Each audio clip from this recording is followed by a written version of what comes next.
This lesson is on observational drawing. Today's learning goal is I can pay close attention to an object and create an observational drawing. To understand what an observational drawing is, it's important to understand what the word observe means.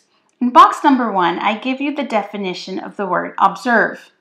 Observe means to pay close attention to something in order to get information. So when you create an observational drawing, you have an object in front of you, and you pay close attention to the shapes and the lines and the details that you see in the object. And you use that information to help you draw it. This can really help your eye and hand work together, and we call that hand-eye coordination. In box number 2, I have a picture that represents observe, and you can see that the girl is looking and observing the ladybug.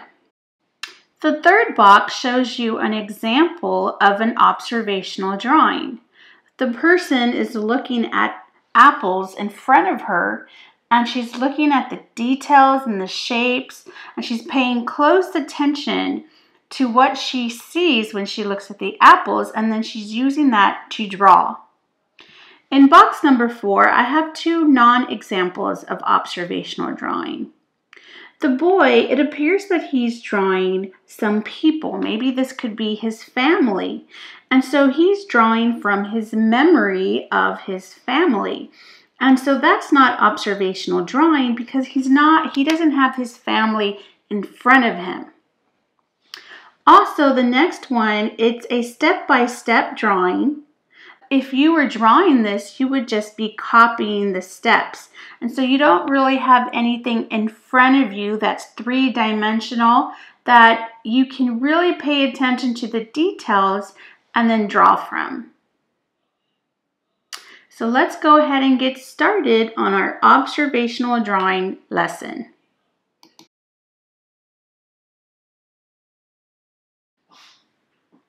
To get started, you will need to choose an object.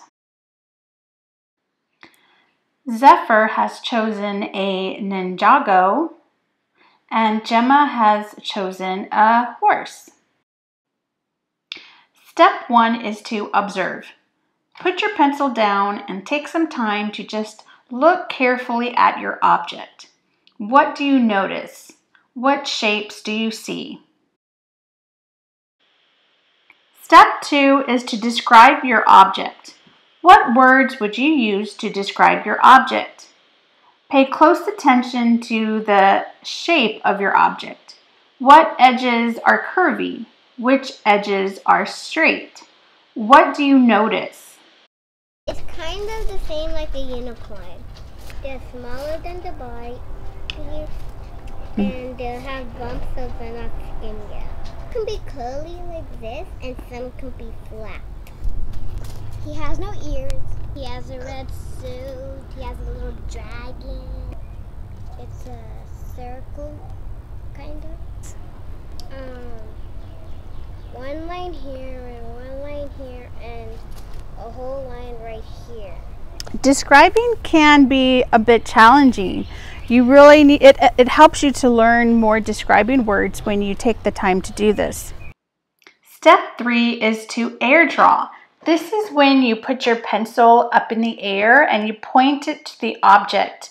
And then you imagine that you're tracing your object with your pencil in the air. This will help you see the actual types of lines you're making. You know, where do they curve? Where are they straight? Step 4 is to plan. Look at your paper and visualize your drawing on your paper so that you know where to begin. And now we're at step 5. You can finally start drawing. Now, as you draw, you want to keep looking at your object and then to your paper and to your object and back and forth until you're done. Remember, you're trying to draw what you see. You're trying to draw the curvy lines, the straight lines, everything that you see.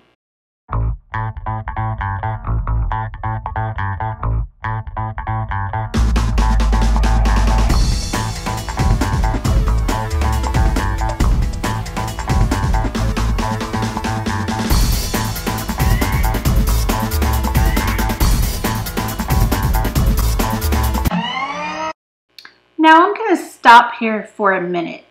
While you're doing an observational drawing, you may want to start erasing because it's not looking exactly like the object.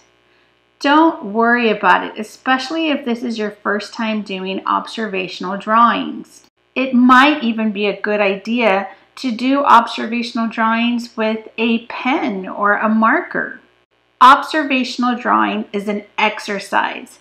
It's a way to help train your eyes to see like an artist or to see like a scientist. This is a way to improve your observation skills. When your observation skills become stronger, so does your drawing, because drawing is all about learning to see.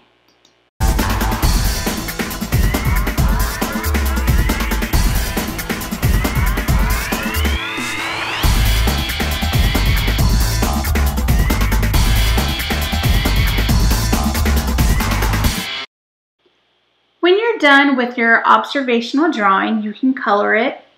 And remember to post a picture of your drawing to Seesaw and make sure it's in the art class folder. I think a really good challenge is to try to do an observational drawing for the same object for maybe 1 or 2 weeks every day and see how your drawing has improved from the first day to the last day. So I hope you enjoyed this lesson, and I cannot wait to see your artwork.